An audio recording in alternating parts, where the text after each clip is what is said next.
Kita lanjutkan one on the spot. Setiap tahun ada saja cerita di balik ibadah haji. Kalau tahun lalu mungkin banyak orang-orang yang mencoba untuk berhaji dengan visa ilegal, visa non haji, non kuota, mereka menerobos untuk masuk Mekah. Tahun ini juga ada cerita yang sama kami dengar. Bahkan di pekan ini, Beb, miris sekali, kami turut berduka sebenarnya, tapi caranya yang kami rasa tidak elok, Beb.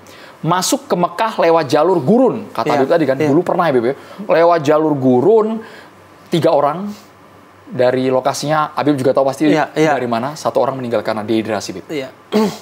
Menyikapinya gimana, Beb? Ada fenomena yang orang, saya ikhtiar pengen ke rumah Allah, pengen bertamu dengan cara apapun. Iya. Memang poin utamanya adalah pada edukasi. Bagaimana kita seharusnya mengedukasi masyarakat Muslim, khususnya di Indonesia, bahwa man istata'a ilaihi sabila. Haji itu bagi yang mampu fisiknya. Karena ibadah haji itu ibadah fisik. Saya aja yang sudah masih umur 30-an, waktu itu 34 ketika haji, itu sakit 3 kali di sana. Kemudian yang kedua, dia ibadah yang berbasis juga harus kemampuan finansial. Yang finansial itu bukan hanya ongkos berangkat dan pulang, tapi setelah pulang bisa menghidupi keluarga dengan baik, ketika pergi tetap bisa memberikan kehidupan ekonomi dengan baik kepada keluarganya. Bukan sawah digadaikan atau dijual, kemudian ketika pulang dia nggak punya sawah lagi untuk memberi kebutuhan ekonomi dan nafkah bagi keluarganya gitu. Jadi harus dipikirkan kemampuan itu kemampuan yang utuh. Kalau memang betul-betul memiliki uang untuk haji tanpa mengurangi ketahanan ekonomi keluarga kita, maka itu seharusnya menjadi kewajiban. Yang ketiga itu adalah kemampuan emosional. Jangan sampai di sana itu nanti demensia dan lain sebagainya, masalah-masalah yang sifatnya mental. Dan yang keempat adalah kemampuan spiritual. Jangan sampai nyampe sana dia gak tahu apa yang harus dilakukan. Manasik hajinya belum tuntas, belum paham, di sana menimbulkan kebingungan dan lain sebagainya. Apalagi yang seharusnya menjadi targetnya adalah manasik makna haji. Itu seorang penyair dari Persia, namanya Khosrow. Dia katakan haji itu seharusnya adalah tentang kunjungan kepada Tuhan.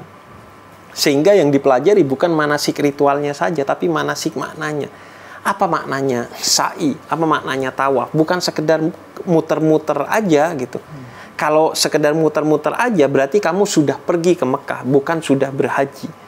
Maka makna dari tawaf itu tentang misalnya kesatuan gerakan di tengah harmonis dalam perbedaan negara, perbedaan suku, di mana orang berjalan, bahwa kita dididik untuk menjadi satu kesatuan dalam satu harmoni, dalam satu langkah. Di mana kalau ada satu aja yang berhenti mendadak, itu akan menimbulkan korban di belakangnya. Sekalipun ada yang sikut-sikutan. Iya, betul. Kemudian yang kedua, kesadaran bahwa di mata Tuhan yang terbaik itu adalah ketakwaan, kualitas, bukan kuantitas jabatan, bukan kuantitas harta. Sehingga kamu diajari lepaskan pangkatmu, lepaskan baju yang kamu banggakan, lepaskan segalanya, telanjanglah kepada Tuhan dengan hanya satu kain putih, sebagaimana nanti kamu akan menemui Tuhan dalam keadaan kamu wafat.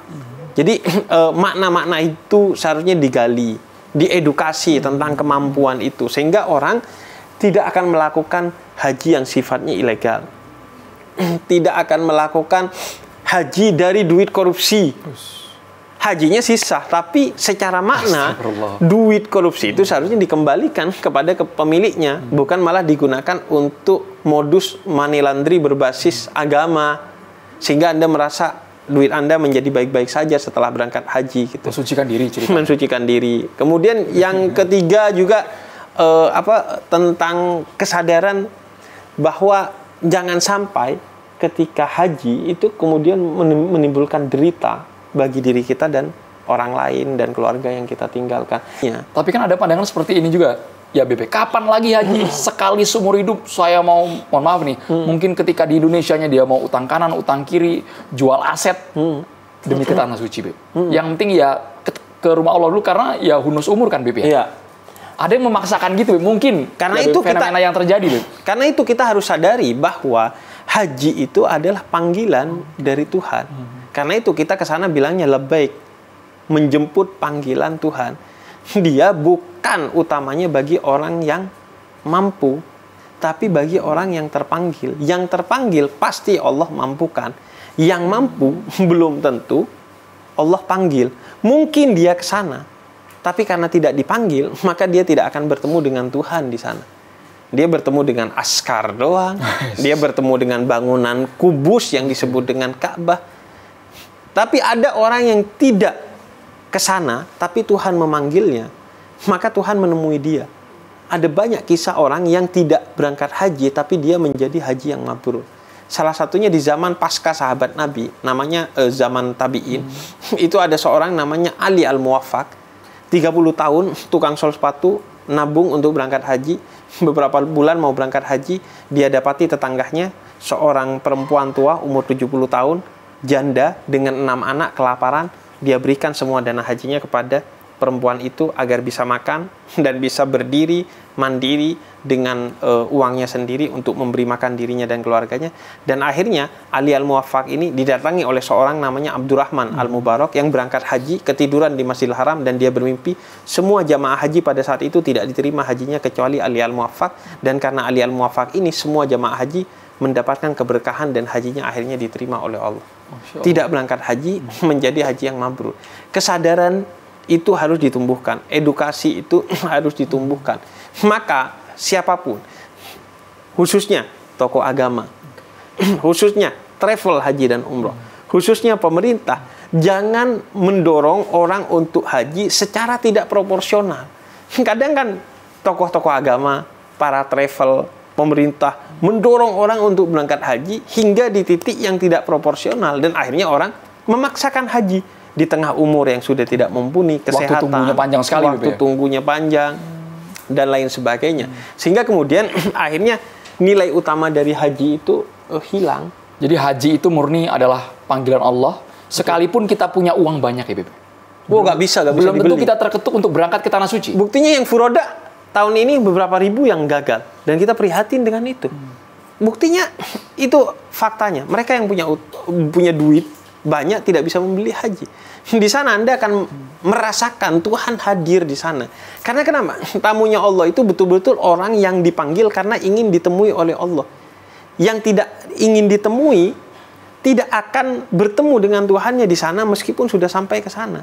Jadi walaupun bisa beli kuota furoda, nyampe ke sana belum tentu ketemu Tuhan untuk ke sana. Bahkan kemarin kan ada cerita seorang bapak-bapak di satu negara itu udah ditinggalin pesawat 2 kali karena ada masalah administrasinya. Tapi dia bilang, saya harus berangkat tahun ini karena saya dipanggil oleh Tuhan saya. Dan akhirnya pilotnya minta, udah berangkat ini Bapak, kayaknya ini ada masalah di pesawat karena Bapak ini.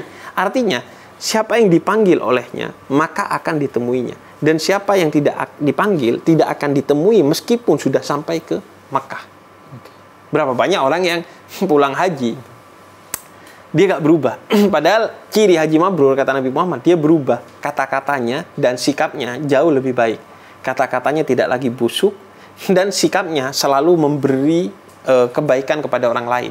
Ditandai dengan ngasih makan orang lain, kata Nabi Muhammad. Ini penting bagi Indonesia.